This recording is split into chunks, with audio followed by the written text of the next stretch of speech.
Hello, everybody, and welcome back to my home here in East Tennessee on this beautiful June day.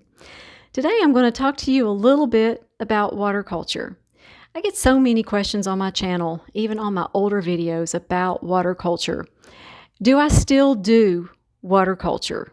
The answer is yes and no. I don't do it as a long-term method anymore. I have found that in my environment, it just doesn't work long term. I've also found that short term, it has saved some of my plants. So I am glad that I learned about the method and became proficient in it. But as far as keeping my orchids in it for years, it just didn't work. What happened was during the warm months, they did fine in water culture, and then in the cold months, they just suffered in water culture.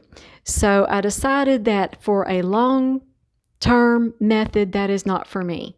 What was happening with my plants is they were growing lots of roots. They weren't growing as much foliage, or the foliage was kind of stunted.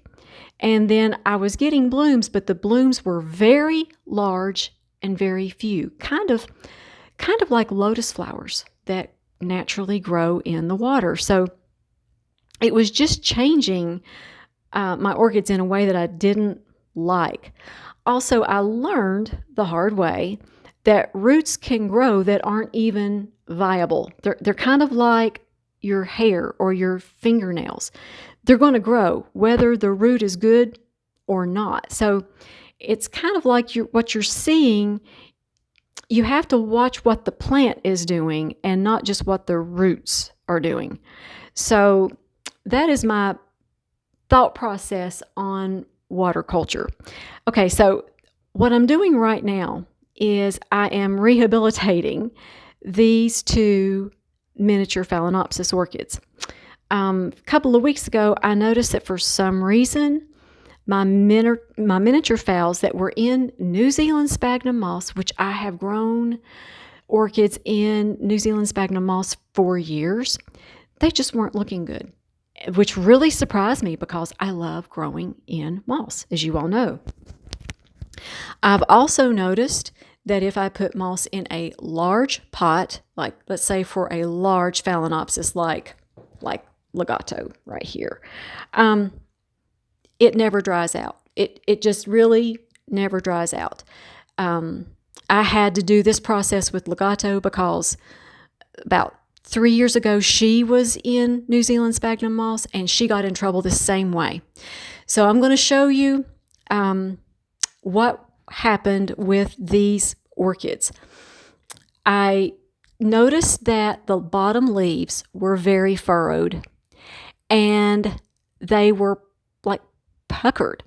And this one here, even, the bottom leaves were just floppy. So I thought, well, there's got to be something wrong. Took them out of the moss. There were no roots down in the moss. There were air roots that had grown around the pot.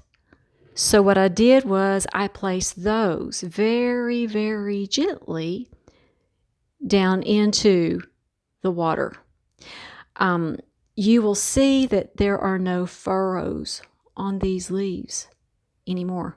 I see a few furrows on the very bottom leaf, but these leaves are now hydrated, and that's after 3 days in water culture.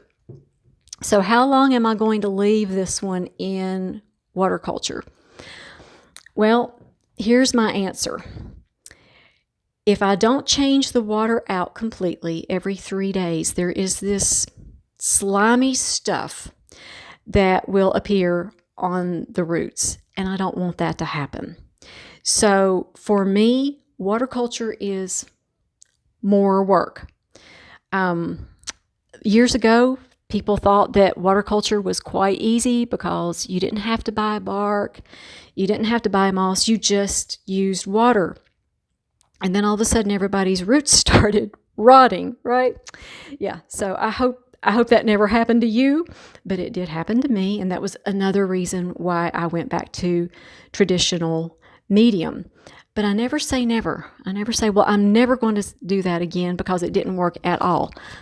No, it did kind of work. It pulled my orchids out of some bad situations. But as far as leaving them in water culture, that didn't work either. So here with this one, you will see the leaves look nice and hydrated again. Yay. So what I'm going to do is I'm going to leave these in water culture for about another week or so. Let these really get hydrated. And then I'm going to place them in small chunk orchiata bark. That is exactly the process that I used with my Phal Sogo Vivian. Same thing happened with her. She was not looking happy at all. Her leaves were just starting to wilt, and I could tell that the plant was in trouble. I've grown orchids for 20 years, and I can just look at them and say, oh dear, it's kind of like having a kid, that has a fever. Before you even go any further that they're sick. Well, this one just didn't look good. The bottom leaves were furrowed. It looked dehydrated. The only thing that I can figure is that these were all in 4-inch pots. I think that the New Zealand sphagnum moss isn't drying out when it's in a 4-inch pot. Not very fast anyway. And so I think that what happens is it's just not drying out in my atmosphere, in my environment. I think that maybe our climate here now is just a little bit too humid to put sphagnum moss in a 4-inch pot. If it's a very, very small pot, it's fine. It doesn't do that. It does dry out, but I'm going to have to switch over my methods because I am not proud. When something's not working with my orchids, I don't say, you shall be in New Zealand sphagnum moss until I say so. No. What I do is I find what works. This happened with some of my larger phals, and I converted them over to orchiata medium chunk or large chunk, and they're all doing, oh my goodness, fabulously well. They are growing new roots out of the bottom holes in their pots. So this one I have placed in small orchiata bark. This is the best bark on the planet, and I'm going to just tell you why. One of the reasons why I started water culture to begin with was because I could not find good quality bark in my area. What they sold was not good. It was already rancid by the time I bought it. So when I found orchiata bark about 6 years ago, it has revolutionized the way that my orchids perform. You all see the huge sprays of blooms that I get on my huge phals. They just love it. It is treated with dolomite, which is a natural source of calcium and magnesium. And so when you repot, they just take off. So I'm going to keep you all posted on how Vivian does, but I can already tell, I just know that this little orchid is going to do so well.